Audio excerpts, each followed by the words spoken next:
Hello friends, कैसे हैं आप लोग। आशा करती हूँ कि अच्छे होंगे। तो हम सौरमंडल के प्रश्नों का अभ्यास कर रहे थे, उसको देखते हैं। देखने से पहले फ्रेंड्स, अगर आप हमारे चैनल पर नए हैं तो चैनल को सब्सक्राइब कर लें, बेल आइकन को दबाएं ताकि हमारी सारी वीडियोस आपको मिलते रहें। तो चलिए अभ्यास प्रश्न को करते हैं। तो आज का हमारा पहला क्वेश्चन है, दक्षिणी गोलार्ध में सबसे लंबा दिन कब होता है। ठीक है, पूछा है दक्षिणी गोलार्ध में। अभी हम बताते हैं इसका डिटेल। पहले ऑप्शन देखिए। ऑप्शन ए है 21 जून, बी 23 सितंबर, सी 21 मार्च और डी है 22 दिसंबर। तो इसका आंसर हो जाएगा ऑप्शन नंबर डी, 22 दिसंबर। 22 दिसंबर को सबसे लंबा दिन होता है। कहाँ पे? दक्षिणी गोलार्ध में। ठीक है, तो इसको हम पूरे 4 डेट हैं, बहुत इंपॉर्टेंट है। इसको हम टोटल जान लेते हैं क्या है। तो पहले तो जानिए कि पृथ्वी 2 गोलार्धों में बटी है। यहाँ पे आप देख सकते हैं, ये है उत्तरी गोलार्ध और ये है दक्षिणी गोलार्ध। ठीक है, हम रहते किस गोलार्ध में हैं? तो हम उत्तरी गोलार्ध में रहते हैं। हमारा एशिया महाद्वीप या एशिया महाद्वीप में स्थित भारत उत्तरी गोलार्ध में है। ठीक है, तब यहाँ पे उत्तरी गोलार्ध में सबसे लंबा दिन 21 जून को होता है। ठीक है, और सबसे छोटा दिन 22 दिसंबर को होता है। ये याद रखिएगा, 21 जून को सबसे लंबा दिन और 22 दिसंबर को सबसे छोटा दिन होता है। ये उत्तरी गोलार्ध में। इसी का जस्ट उल्टा दक्षिणी गोलार्ध में होता है। इसका मतलब कि 22 दिसंबर को सबसे बड़ा दिन और 21 जून को सबसे छोटा दिन। ठीक है, समझ में आया। उत्तरी गोलार्ध का जस्ट उल्टा हो जाता है दक्षिणी गोलार्ध में। अब 21 जून को उत्तरी गोलार्ध में सबसे बड़ा दिन है तो सबसे छोटी रात हो जाएगी, और 22 दिसंबर को सबसे छोटा दिन है तो सबसे लंबी रात हो जाएगी। दक्षिणी गोलार्ध में अगर सबसे बड़ा दिन 22 दिसंबर को है तो सबसे छोटी रात 22 दिसंबर को होगी, और 21 जून को सबसे छोटा दिन है तो 21 जून की रात सबसे लंबी रात हो जाएगी। समझ में आया। और 2 डेट और है, अभी अगला क्वेश्चन आएगा इसी वीडियो में कि दिन और रात बराबर कब होते हैं। तो वो 2 डेट है, इसके पहले भी हम बताए थे वीडियोज़ में, 21 मार्च और 23 सितंबर। इस दिन विषुवत रेखा पर सूर्य चमकता रहता है एकदम बराबर। 12 घंटा के दिन और 12 घंटे का रात इस 2 डेट को होता है। नेक्स्ट क्वेश्चन है, पृथ्वी के अतिरिक्त किस ग्रह पर वायुमंडल पाया जाता है। ऑप्शन देखिए, बुध, बृहस्पति, शुक्र, मंगल। ये भी बहुत इजी क्वेश्चन है। तो पृथ्वी के अलावा किस पे पाया जाता है? मंगल ग्रह पे पाया जाता है। ठीक है, अब क्यों पाया जाता है, आइए थोड़ा सा हम इसके बारे में जान लेते हैं। पहली बार तो मंगल ग्रह यहाँ पे देखिए एकदम रेड कलर का होता है। अब ये रेड कलर क्यों होता है?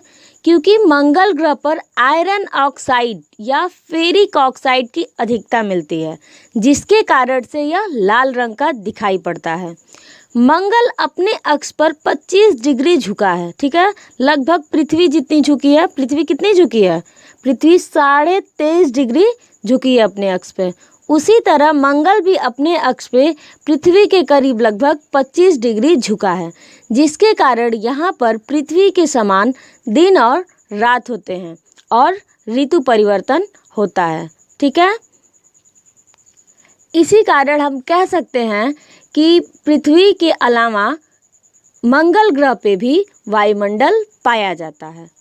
अब मंगल ग्रह पर सौरमंडल का सबसे ऊंचा पर्वत निक्स ओलंपिया स्थित है, जो माउंट एवरेस्ट से लगभग 3 गुना ऊंचा है। मंगल ग्रह के 2 उपग्रह हैं, डेमोस और फोबोस। ये पूछता है, और डेमोस जो है सौरमंडल का सबसे छोटा उपग्रह है। ठीक है, चलिए नेक्स्ट नेक्स्ट क्वेश्चन है, पृथ्वी के उपग्रहों की संख्या कितनी है। अब पृथ्वी के उपग्रह कितने हैं? ऑप्शन देख लीजिए, 0, 1, 2, 8। तो पृथ्वी के उपग्रहों की संख्या 1 है। ऑप्शन नंबर बी सही होगा। ठीक है, वो है चंद्रमा। ठीक है, पृथ्वी के उपग्रह की जो संख्या है वो 1 है, वो चंद्रमा है। चंद्रमा को हम जीवाश्म ग्रह भी कहते हैं। चंद्रमा के अध्ययन को सेनोलॉजी भी कहते हैं। नेक्स्ट क्वेश्चन है, निम्न में से किन तिथियों को सूर्य की किरणें विषुवत रेखा पर सीधी पड़ती है? ऑप्शन देखिए, वर्ष भर, 21 मार्च, 23 सितंबर, डी है 21 मार्च तथा 23 सितंबर। तब सही क्या होगा? अभी इसके पहले वाले फर्स्ट क्वेश्चन में मैंने पूरा डिटेल इसका बताया और ये भी बताया कि ये दो डेट जो हैं 21 मार्च और 23 सितंबर बहुत इम्पॉर्टेंट हैं और इन्हीं दो डेट को दिन और रात बराबर होता है। तो ऑप्शन नंबर डी सही हो जाएगा, 21 मार्च और 23 सितंबर। नेक्स्ट है, निम्नलिखित में से कौन सा तारा पृथ्वी के सर्वाधिक समीप है? ऑप्शन देखिए, ध्रुव तारा, बी है अल्फा सेंचुरी, सी सूर्य, डी है लुब्धक। तो क्या होगा इसका आंसर? जो पृथ्वी के एकदम करीब में है वो सूर्य है। ठीक है, जो पृथ्वी और सूर्य की एवरेज अगर दूरी की बात की जाए तो वो 14.96, ठीक है, इतने करोड़ किलोमीटर है। राउंड फिगर में बात करिए तो 15 करोड़ किलोमीटर की दूरी है एवरेज दूरी। ठीक है, तो सबसे नज़दीक का एक तारा उसको कहा जाता है। सूर्य एक तारा ही है। नेक्स्ट है, यह किसने सर्वप्रथम प्रतिपादित किया कि सूर्य हमारे सौरमंडल का केंद्र है और पृथ्वी उसकी परिक्रमा करती है? ठीक है, ऑप्शन देखिए यहाँ पे, न्यूटन, बी गैलीलियो, सी है पार्डिनी, डी है कोपरनिकस। तो इसका आंसर सही होगा डी कोपरनिकस। सबसे पहले कोपरनिकस ने ही बताया कि सौरमंडल का केंद्र सूर्य है। ठीक है, और पृथ्वी हमारी सूर्य की परिक्रमा करती है। नेक्स्ट, यदि पृथ्वी एवं अंतरिक्ष के बीच से वायुमंडल को हटा हुआ माना जाए तो आसमान का रंग कैसा होगा? ऑप्शन देखिए, नीला, लाल, सफ़ेद, काला। तो इसका आंसर हो जाएगा काला। ये भी क्वेश्चन पूछा हुआ है और इम्पॉर्टेंट है कि वायुमंडल अगर हट जाए तो आसमान का रंग काला दिखाई देता है। आगे नेक्स्ट है, किसने सबसे पहले पृथ्वी की परिधि को मापा? पृथ्वी की जो परिधि है उसको सबसे पहले किसने मापा था? ऑप्शन देखिए, हिक्केटियस, हेरोडोटस, अरस्तु, इरेटोस्थनीज। तो इसका ऑप्शन नंबर डी सही होगा, इरेटोस्थनीज। आप यहाँ पे देख सकते हैं इनको, ये है इरेटोस्थनीज। इन्होंने ही पृथ्वी की परिधि को मापा। नेक्स्ट है, पृथ्वी का ध्रुवीय व्यास उसके विषुवतीय व्यास से कितना कम है? ठीक है, यहाँ पे ऑप्शन देखिए, ए है 25 kilometre, B 43, D 80 kilometre, sorry friend, C 80 kilometre, D 30 kilometre. ठीक है, तो इसका आंसर क्या होगा? इसका आंसर हो जाएगा ऑप्शन नंबर बी, 43 किलोमीटर। अब इसका विषुवतीय व्यास जो है वो कितना है? तो उसका है 12,756। ठीक है, विषुवत पे, और ध्रुवों पे जो है 12,714। अब इसको अगर आप घटाएंगे तो आएगा 42, लेकिन यहाँ पे ऑप्शन के अकॉर्डिंग हम टिक करेंगे। यहाँ पे 43 दिया है जो कि उसी के करीब है, तो ऑप्शन नंबर बी सही हो जाएगा, 43। आगे देखते हैं।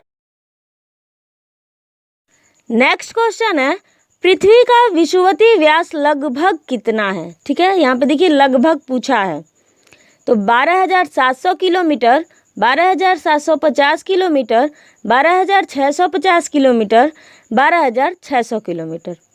तो इसका ऑप्शन सही होगा ऑप्शन नंबर बी, 12,750 किलोमीटर। तो यहाँ पे लगभग पूछा है, एग्जैक्ट में अगर देखेंगे आप तो 12,756 है, तो 12,756 के करीब ऑप्शन नंबर बी है, लगभग 12,750। तो यहाँ पे ऑप्शन बी सही हो जाएगा। विषुवतीय व्यास 12,756 है और ध्रुवीय व्यास 12,714 है, याद रखिएगा। उन दोनों का अंतर 42 आता है ऑप्शन में इसके पहले क्वेश्चन में 43 दिया था, तो वहाँ हम 43 ट्रिक किए थे।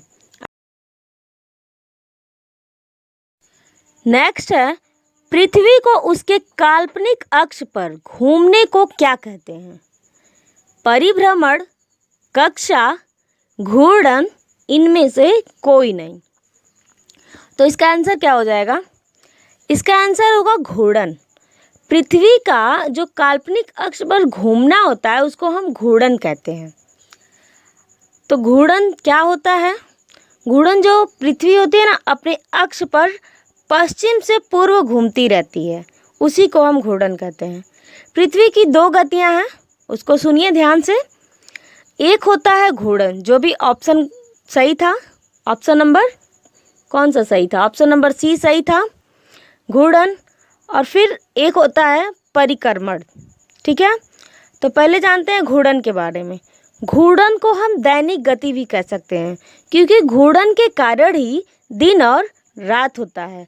पृथ्वी अपने अक्ष पर घूमती है, तो उसको हम दैनिक गति कह सकते हैं। ठीक है, अब परिक्रमण को हम वार्षिक गति कहते हैं। ठीक है, पृथ्वी अपने अक्ष पर घूमने के साथ साथ सूर्य के चारों तरफ एक दीर्घ वृत्ताकार मार्ग में परिक्रमा करती है। ये जो दीर्घ वृत्ताकार मार्ग है ना फ्रेंड्स, ये भी क्वेश्चन पूछता है कि पृथ्वी जो घूमती है, परिक्रमण करती है, उसका मार्ग कौन सा है? तो वो दीर्घ वृत्तीय है। ठीक है, इसी के कारण मौसम परिवर्तन होता है। ठीक है, और एक वर्ष में 365 दिन होता है, तो लगभग उतना समय लग जाता है इसके एक परिक्रमण काल में। तो इस वजह से हम इसको। नेक्स्ट है, पृथ्वी की अपनी कक्षा में गति है। अभी इसके पहले ये क्वेश्चन में आंसर हम, अगर आप ध्यान से सुने होंगे तो हम बताए भी हैं, देख लेते हैं। पश्चिम से पूर्व, पूर्व से पश्चिम, उत्तर से दक्षिण, डी है दक्षिण से उत्तर। तो ऑप्शन नंबर ए सही होगा, पश्चिम से पूर्व। फ्रेंड्स, क्वेश्चन के रूप में ना हम क्वेश्चन सॉल्व कर लेते हैं जब उसको, तो हमारे दिमाग में बैठ जाता है। कभी कभी तो हम, आप नोटिस करिएगा, थ्योरी पूरा पढ़ डालेंगे, बट जब अचानक क्वेश्चन सामने आता है ना, तो उसका आंसर लगाने में कन्फ्यूज़न हो जाता है।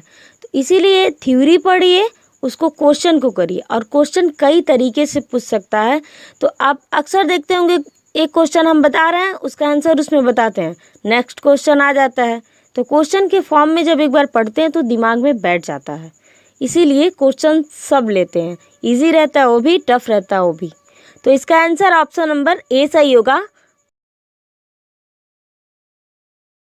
नेक्स्ट क्वेश्चन है, पृथ्वी तथा सूर्य के मध्य सर्वाधिक दूरी किसके दौरान होती है? ऑप्शन देखिए, उत्तर अयनात, दक्षिण अयनात, अपसौर्य, उपसौर्य।